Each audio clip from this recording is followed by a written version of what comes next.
Alam mo, bakit kaya ganyan tayo dito?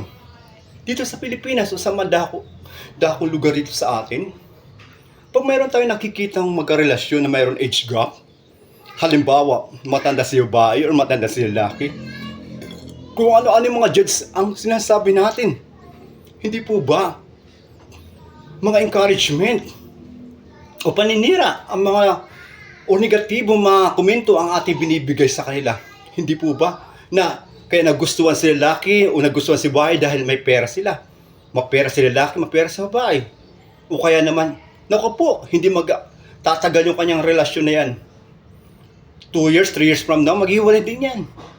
Ganun tayo, hindi po ba? Instead na panalangin natin sila na tumagal ang kanilang relasyon, kung ano-ano pa ang paninira ang ginagawa natin. Hindi po maganda yun, di po ba? Pero bakit ganun? Yung mga naninira ng pamilya, yung mga nangangabit, hindi po ba? Yung mga nag-aasawa na mayroon ng asawa, sinisira nila ang pamilya na may pamilya, ginajudge ba natin sila? Di ba hindi?